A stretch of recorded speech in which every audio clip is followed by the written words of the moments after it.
दिक्कत है तो मैं उनको ये देना चाहता हूँ कि आप संविधान को मानते हैं या नहीं मानते हैं, सुप्रीम कोर्ट को मानते हैं या नहीं मानते हैं, आप जो है देश से प्रेम करते हैं या नहीं करते हैं। क्योंकि 5 जनवरी 2011 के जजमेंट में स्पेशल कहा है कि जरा सी भी देशभक्ति है तो आदिवासियों का संरक्षण, उनके सामने कुर्सी पर बैठने तक की अनुमति ज्ञान सिंह मिश्रा और मार्कंडे काटू ने नहीं दी है। अगर आपको देशभक्ति देश प्रेम है तो, और सुप्रीम कोर्ट ऑलरेडी कह चुका है कि इस देश का मालिक आदिवासी है, कोई संकोच नहीं है। क्योंकि आज सुप्रीम कोर्ट ने कहा है अगर आपको और भी संकोच है तो रिव्यू पिटीशन लगाइए, क्योंकि सुप्रीम कोर्ट कहा है इस देश का मालिक आदिवासी है। और संविधान का आपका आर्टिकल में शेड्यूल ए के अंदर आईपीसी सीआरपीसी का विस्तार आदिवासियों पे नहीं किया है, तो जबरदस्ती का हमारे ऊपर जो कार्रवाई का मामला चल रहा है वो क्या है भाई? हमें हमारे व्यवहार में सुधार करना चाहिए, हमें हमारी ग्राम सभा में सुधार करना चाहिए। क्योंकि जबरदस्ती का जो आईपीसी और सीआरपीसी लग रहा है वो क्या है? क्या लग रहा है? जो आपका Palla Kashi versus Vishwanath state of Andhra Pradesh में कहा है कि the CrPC shall not apply to the schedule area. Schedule area में सीआरपीसी लागू नहीं है तो दंड की प्रक्रिया आप कैसे अप्लाई कर रहे हैं? आईपीसी में कहा है आपका Ratan Singh versus state of Andhra Pradesh में कि the judicial magistrate are not punished to the schedule area. Judicial magistrate है वो आदिवासियों को दंड नहीं दे सकते हैं, तो आप लोग हमें दंड देने की प्रक्रिया जैसे काम क्यों कर रहे हैं?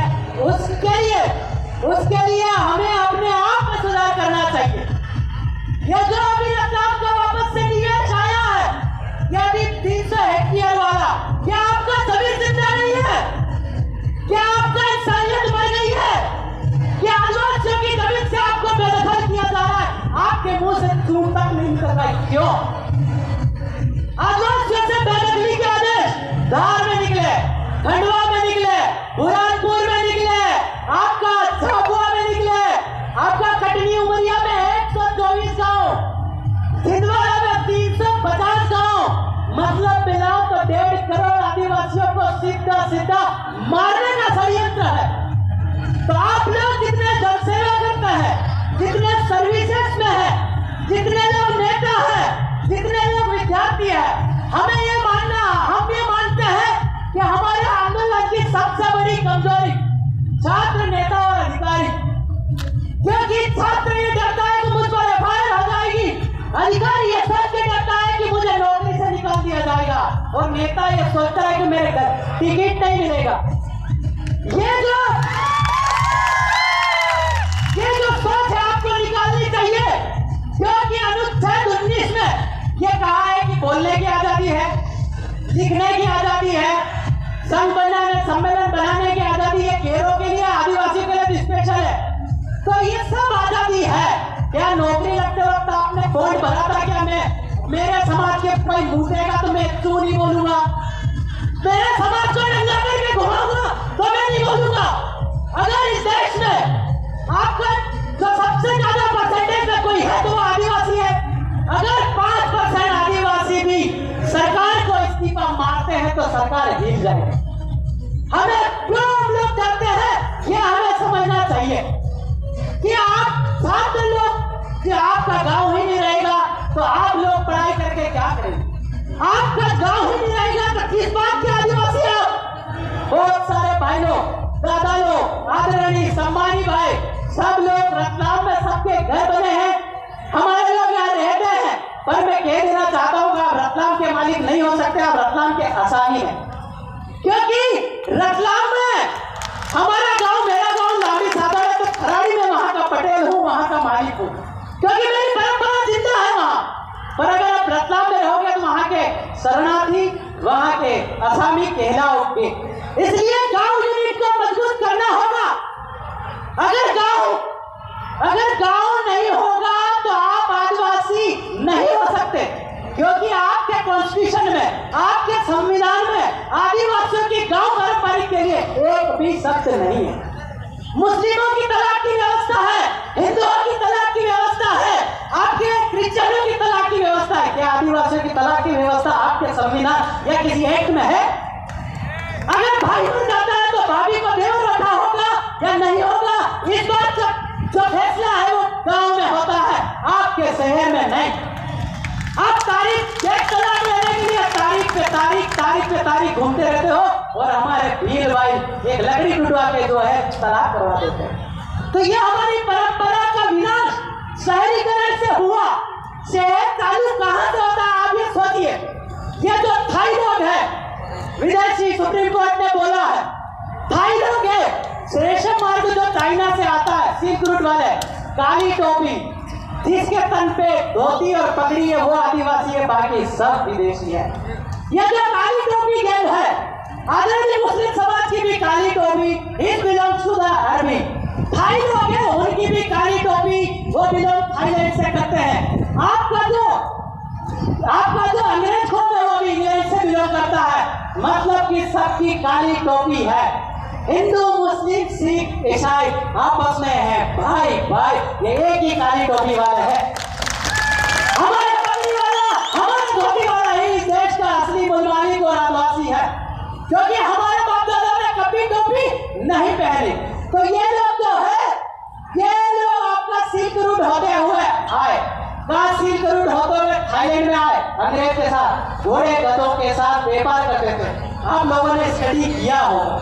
अब वो लोग सिल्क रूट से आए, उन्होंने थाईलैंड में थाई मसाज फेमस है, वहां से एक लड़की उठाई जो जिसको बोलते हैं डिक्शनरी, मतलब कि आपका गाइडर बताने वाली एक लड़की उठाई जिसको डिक्शनरी, और अंग्रेजों ने जिस शब्द का नाम दिया डिक्शनरी। अंग्रेज इंग्लिश जानते हैं, उनको डिक्शनरी क्या जरूरत है, वो डिक्शनरी उनको उसने टेम्परेरी राइट बढ़ाए, और जो उससे बच्चे पैदा हुए वो लेकर के आपके बॉम्बे तरफ घुसे।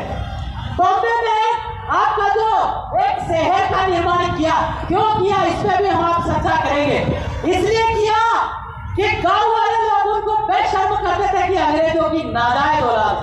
इसलिए क्योंकि अगर शहर में गांव की थोड़ी लेके पड़ा रहता कोई नहीं पूछता है, पर अगर गांव में अगर लेके साथ में घूम तो जाए, गांव वाले धक्का मार के बाहर कर देते। ये हमारे गांव के नियम है। इसलिए इन लोगों ने उस शहर का निर्माण किया, और शहर का निर्माण करके हमारी सभ्यता को नष्ट करने का काम वहीं से चालू हुआ, और हम लोग शहर को सर्वश्रेष्ठ मानते हैं। ये बिल्कुल गलत है। हमको बाजारवाद के खिलाफ जाना चाहिए, क्योंकि बाजारवाद ही हमारी पतन का कारण है। अगर आप कहते होंगे कि गांव सफल नहीं हो सकता, ऑक्सफोर्ड यूनिवर्सिटी नहीं मिलता, आप लोगों ने हमारे गांव में कभी काम ही नहीं किया। मेरे गांव का पब्लिक है 3000, उसमें से दारू पीने वाला 1500 इंटू 200 करूं तो 30,000 का दारू पी के एक दिन में मेरा गांव उतरा। पूरी पंचायत की बात करूं, 3 गांव में 90,000 का दारू पी के एक दिन में मेरा गांव टॉयलेट कर रहा। पूरे मतलब का आंकड़ा जोड़ा था मैंने, 40 करोड़ का दारू एक दिन में मेरा पीते मेरा समाज में देता। अगर ये इसी पैसों से महीने का गुना करूंगा तो मुझे कैलकुलेशन अभी नहीं आएगी। एक महीने का पैसा करें, अगर ऑक्सफोर्ड जैसी स्कूल, आपका सीबीएसई जैसा स्कूल अगर हम हमारे नेतृत्व में खड़ा करते हैं, कुंदनपुर बांधना है हमारे ग्रामीण एरिया में, तो कलेक्टर साहब भी कुर्सी छोड़ के आते हैं, 1.5 लाख तनख्वाह देगा विलेज वहां बढ़ा देगा। तो ये हम कर सकते हैं, क्योंकि बाजारवाद, ये जो बाजारवाद की परिकल्पना है ये हमारी परिकल्पना नहीं है। गांव से देश है, देश से गांव नहीं, गांव से इंडिया है, इंडिया से गांव नहीं। नेहरू जी ने और आदरणीय महात्मा गांधी ने भी यही शब्द कहे कि इंडिया गांव का देश है।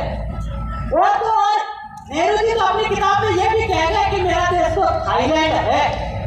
तो आदरणीय नेहरू जी ने कहा, गांधी जी ने कहा, और भी बहुत सारे जो आपके बलिदानी हैं उन्होंने कहा। तो आप सब लोगों को गांव पे ध्यान देना चाहिए। अगर गांव नहीं बचा तो आप आदिवासी रहने लायक नहीं होंगे। बाजार में अगर बस गए तो बाजार में आप शरणार्थी कहलाएंगे, असामी कहलाएंगे और विदेशी कहलाएंगे। ये हम कह देना चाहते हैं। बाकी जो आपका निवेश आया है, निवेश में मैं 2-3 शब्द बोलूंगा कि ये जो कम से कम 1.5 करोड़ आदिवासियों का मारने का षड्यंत्र है। तो हमें एक ऐसा प्लान करके भोपाल में बहुत बड़ा आंदोलन को अंजाम देने की जरूरत है, क्योंकि ये अगर आदिवासी को डिस्प्लेस करेंगे तो हमारी माताओं बहनों को फिर ये बाप दादा ने घर बना के दिया है ना, उस घर में भी घर से घसीट के बाहर निकालेंगे। बुरहानपुर में ये घटना हुई कि हमारे लोगों को मार मार के घर से बाहर निकाला गया। अगर आपके घर से आपको डिस्प्लेस करेंगे तो आपको कैसा लगेगा? आपके बाप ने जो घर बना के दिया है उस घर से आपको निकाला जाएगा तो कैसा लगेगा? पुलिस प्रशासन भी है, एसडीएम साहब भी है, तहसीलदार साहब भी है। अगर आपके घर से आपको निकाला जाए तो आपको कैसा लगेगा?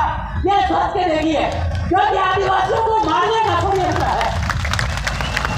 जब हम लोग नहीं जागे तो हमें ऐसा प्लान करना चाहिए वरिष्ठ बुद्धिजीवी सबको मिल करके कि भोपाल में एक बड़े आंदोलन को अंजाम देना चाहिए। और सारे युवा जो बैठे हैं, मैं उन सब लोगों से कह देना चाहता हूं कि एक बीमारी का जो साजिश है वो है NWO, new world order, one world one military और डीपॉपुलेशन। जो आपका कोरोना भी वहीं से निकला, वैक्सीन भी वहीं से निकला, हार्ट अटैक भी वहीं से निकला। तो आपको ये समझने की जरूरत है। अगले में वो पेपर में दे रहे कि चिप लगा के ट्रेस करेंगे आपको, ये सब मारने का षड्यंत्र है। हमारे बाप दादा कहते थे कि दिवाली के पास 3 दिन का माहौल होता था बारिश का, पूरा उतना बारिश, पूरा कातिरा बारिश। अभी ये हालत है गाँव में कि फसल बढ़ नहीं रही है, क्योंकि रोज बारिश हो रही है, फसल बढ़ नहीं रही है। गेहूं की फसल पे ओले गिरे, गेहूं की फसल बर्बाद। आपका अगर ये वाला फसल नहीं पका तो हम गारंटी कहते हैं कि आपको भूखमरी का सामना करना पड़ सकता है। और 5 किलो अनाज के लिए ये लोग लक्ष्य खड़ा रखकर तुमको मार देंगे। अभी झारखंड में एक मामला सामने आया कि वो लोग कंट्रोल में कैंसर वाले चावल बांट रहे हैं, कैंसर हो रहा है। तो ये पूरी कॉन्स्पिरेसी और साजिशों को आप और हमको समझना चाहिए और इनके खिलाफ लड़ने का कोई अच्छा एक आइडिया या फिर एक अच्छी व्यवस्था का निर्माण आप और हम ज्यादा कह रहे, टाइम हो रहा है, हम सम्मान करते हैं। बस खाली 1 मिनट बोलेंगे कि ये आपको मारने का जो षड्यंत्र है, इसके लिए आपको प्लान करना चाहिए। हर किसी भी समुदाय ने शिक्षा के लिए भीख नहीं मांगी, ना मुस्लिम ने मांगी, ना ईसाई ने मांगी, ना अग्रवाल ने मांगी, ना ब्राह्मण ने मांगी। आप लोग शिक्षा के लिए भीख क्यों मांग रहे हैं? तो 40 करोड़ एक दिन में खर्च हो रहा है, उससे आप अपनी यूनिवर्सिटी क्यों नहीं खड़ी करते? अपनी स्कूल क्यों नहीं खड़ी करते? अपना स्टोरेज क्यों नहीं खड़ा करते? ये अपनी यूनिवर्सिटी, अपना स्टोरेज, कि हमारा आदमी भूखा मरेगा तो खाएगा क्या? उसके लिए आपके पास क्या व्यवस्था है? अगर बीमारी हुई, क्योंकि बीमारी तो सारी सरकारी है, कोरोना सरकारी है, वैक्सीन सरकारी है, हार्ट अटैक सरकारी है, NWO सरकारी है, जनसंख्या नियंत्रण भी सरकारी है, तो सबसे पहले तो सरकार के नाम से ही मारेंगे आपको। और ये भाई लोग लाठी लेके खड़े रहेंगे, बोले वैक्सीन लगा मारेंगे। तो आप लोगों के साथ ऐसे षड्यंत्र गाड़ी सिविल वॉर स्टार्ट हो गया, मतलब एक आंतरिक युद्ध आपके आदिवासियों के साथ हो गया है। जो मणिपुर में घटना हुई, नंगा करके हमारी माँ बहनों को मारा गया, मैं तो ये कहता हूँ कि हम सारा नामर्द है जो हमारी बहनों को मारा गया, हम कुछ नहीं कर पा रहे हैं। आपका सिद्धि में हमारे ऊपर मुद्दा गया, हम पगड़ी बांधने लायक नहीं है। हमारे लोगों को मारा जा रहा है और हम हमारी बहनों की रक्षा नहीं कर पा रहे, तो किस बात की रक्षा बंधन बना रहे हो भाई लोग? किस बात की रक्षा बंधन, किस बात की रक्षा कर रहे हैं आप?